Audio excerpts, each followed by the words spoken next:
کے ساتھ ہی چھاپ دیا الگ. کیوں حکیم صاحب یہ تو پھر بعد میں مکمل الگ ہے نا، وہ مضمون ہی الگ ہے.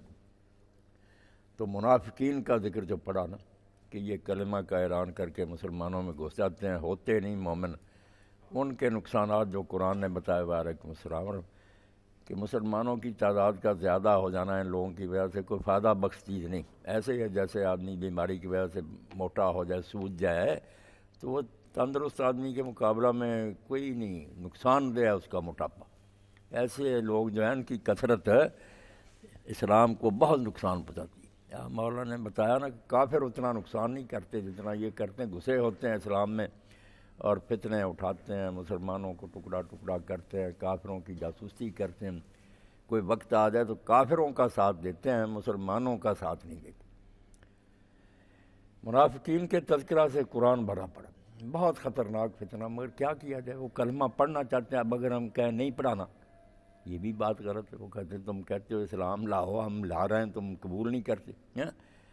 رسول اللہ صلی اللہ علیہ وسلم کو جتنی پریشانیاں ان سے آئیں کسی سے نہیں آئیں. مگر کیا کیا جاتا، ظاہری قانون جو ہے اس کے مطابق وہ مسلمان ہی شمار ہوتے ہیں. کئی مرتبہ لوگوں نے پوچھا اللہ کے رسول ہمیں اجازت دیں ان کو قتل کر. تو آپ نے فرمایا تم یہ چاہتے ہو کہ اب لوگ یہ چرچا کریں کہ محمد اپنے اصحاب کو قتل کر.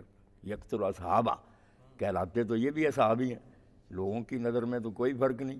وہ سمجھتے ہیں یہ بھی یار نماز پڑھنے ہیں ساتھ، ان کو قتل کروں. کہتے ہیں یار کافروں کو تو کرتے تھے، اب تو یہ اپنے اصحاب کو بھی قتل کر رہے ہیں. کئی ایسے موقع آئے جب آپ تقسیم کر رہے تھے غنیمت، تو ایک صحابی نے یہ کہا کہ یہ تقسیم جو ہے نا اس میں نہ عدل کا لحاظ رکھا گیا، نہ یہ اللہ کی رضا کے لیے، یہ حضور نے بالکل ظلم کیا. تو آپ نے کہا ہے اللہ سے ڈر، اگر اللہ رسول عدل نہیں کریں گے تو کون کرے. صحابی نے کہا کہ اجازت دیں اس کا سر کاٹ دیں. تو فرمایا نہیں، یہی چرچا ہوگا پھر اب کہ اپنے اصحاب کو قتل کرتے ہیں، تو اس کو کیا قتل کرنا ہے.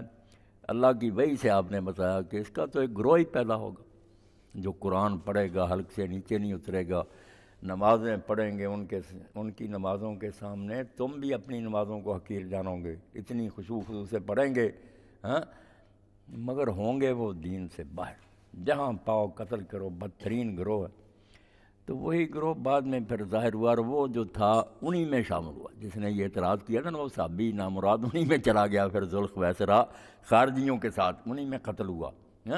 تو انہوں نے اعلانیہ حضرت علی کے خلاف فتنہ کھڑا کیا. بڑے نیک، بڑے نمازی، مسجدوں میں ان کی جائیں تہجد کے وقت تو گونج رہی ہوتی تھیں، تہجد کے وقت قرآن کی آواز سے.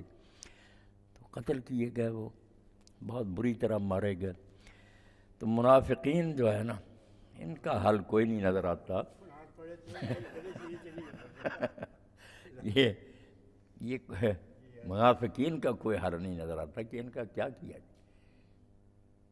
اسلام سے بھی ہم ان کو نہیں نکال سکتے، وہ کلمہ پڑھ رہے ہوتے کافروں سے زیادہ خطرناک. اب انہی کی تعداد زیادہ.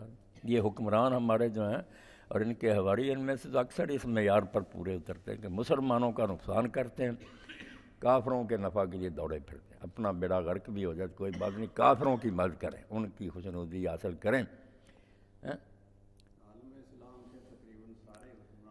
یہی ہے بالکل. ہاں نہیں، یہ کچھ نہیں پڑھ، یہ مذاق ہو. یہ کبھی کہتے ہیں لوگوں کو ٹنڈا کرنے ملک سارے کو، کبھی پردے پر اعتراض کرتے ہیں، کبھی بہت ملعون لوگ ہیں. کیا کیا ہے.